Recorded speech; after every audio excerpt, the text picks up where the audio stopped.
Hello everybody, it's that college football guy here with another video. Yeah, I figure if I'm going into Cali, better pull out the Lokes, the old school Lokes from back in the day when I was back in Vegas. That always carry them around from back in the day.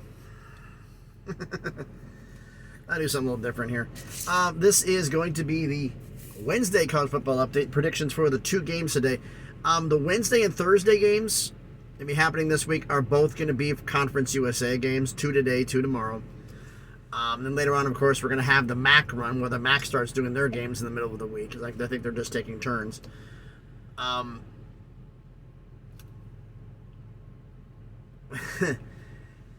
Feel free to check out a video from Scotty B, the Baylor King he had out there. I was going to post about it, but he beat me to it, so he gets the rights to do the video about the NCAA changing the transfer portal, which I'm totally in favor of what they did, changing it down to 60 days to...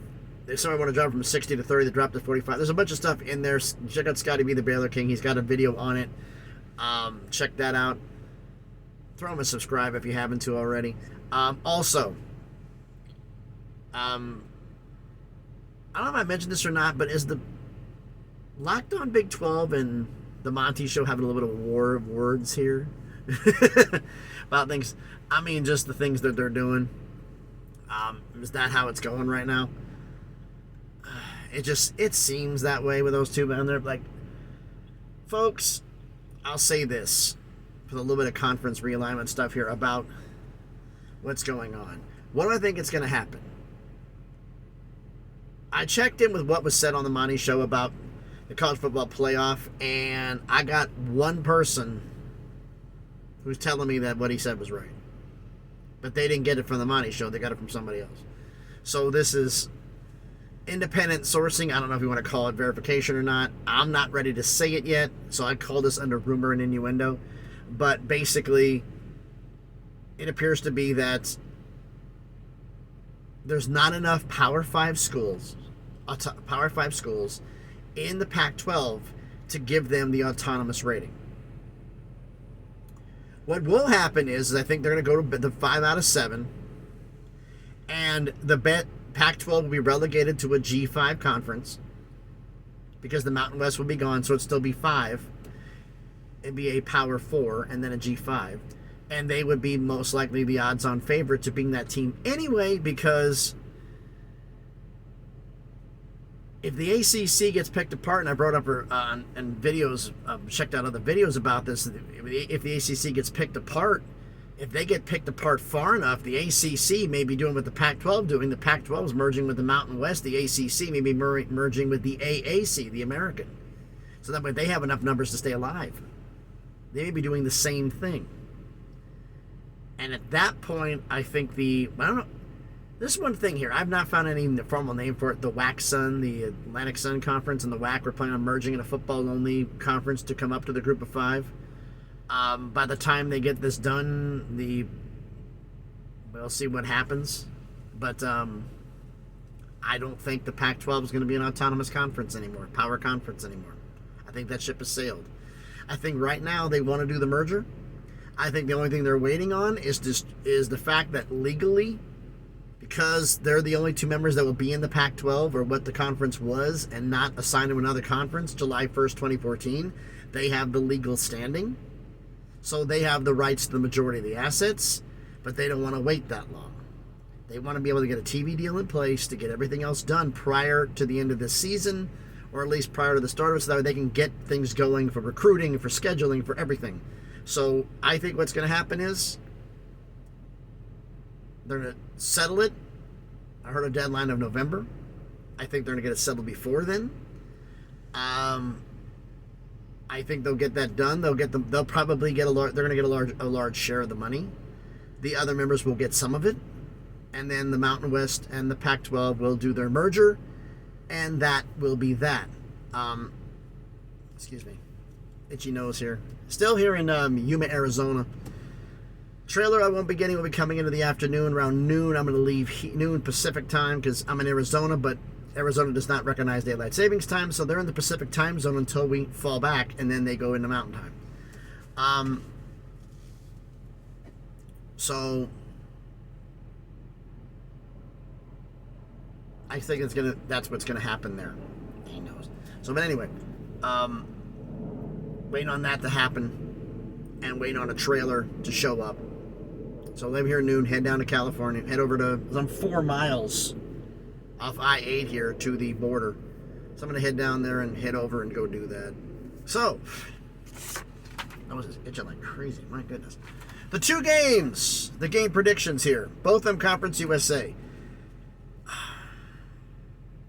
Both of them, I use my point spreads. I use Vegas Insiders. I've been using them for years. That's who I trust and have done business with before, made money off of. So that's why I use them.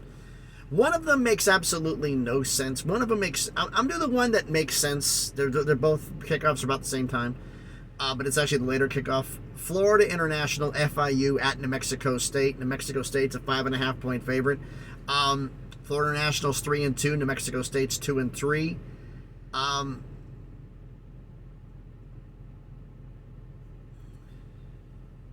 Florida National here, they're a team that has going on there. They're trying to win some games. They were actually they lost 2 in a row, lost one, won 3 in a row, and they got pasted by Liberty.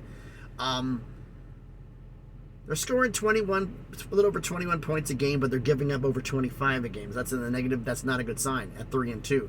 New Mexico State, however, they're one of the better scoring teams, scoring almost 30 points a game and giving up 26.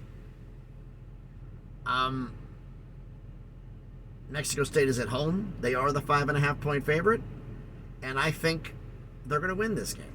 And I'm going with the Insiders and picking New Mexico State to win and cover the spread. Here's the game where the Insiders and the numbers agree with the Insiders and me. The goes and put up the sporting book lines. What do you know that we don't know, or are you completely clueless? I'm going to get into the stats, and then I'll do the point spread. And then you'll be like, huh? All right.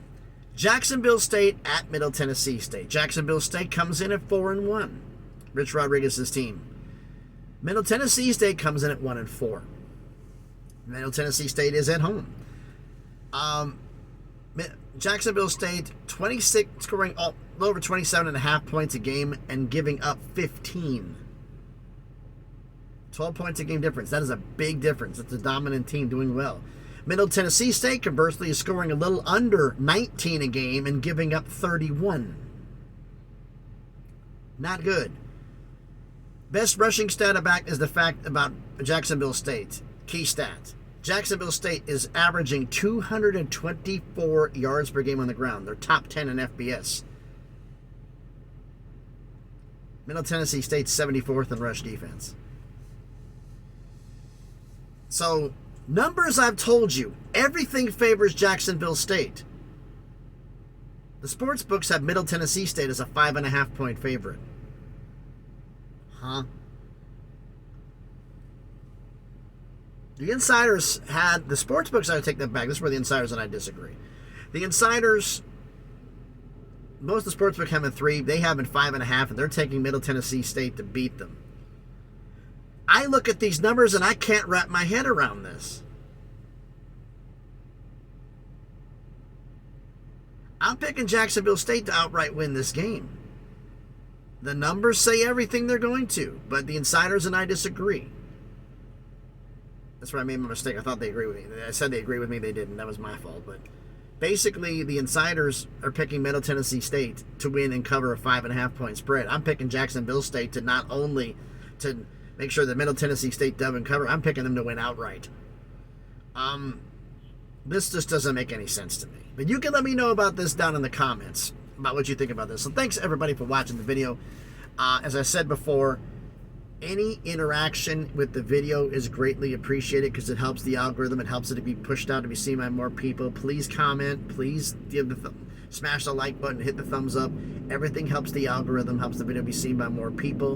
And if you haven't done already, please subscribe to the channel. On the way to 500 subscribers, on that crawl to 1,000 to make some things happen. So thanks, everybody, for watching. We've got a very low-flying plane here. I'll be leaving here in a couple of hours to... Oh, no, I take that back. I can't flip my phone around to show you, but there's an Apache gunship going right over the top of the Love's Travel Stop right now. Well, wasn't exactly something I was expecting. Okay, that threw me off. Anyway, thanks everybody for watching the video. Hope everybody's having a great Wednesday. Be safe out there. I get this damn thing fixed. I'm like way too high because actually this thing should be a lot lower down here. I have to readjust my damn things here. So, thanks everybody for watching. Please be safe out there and please be good to each other.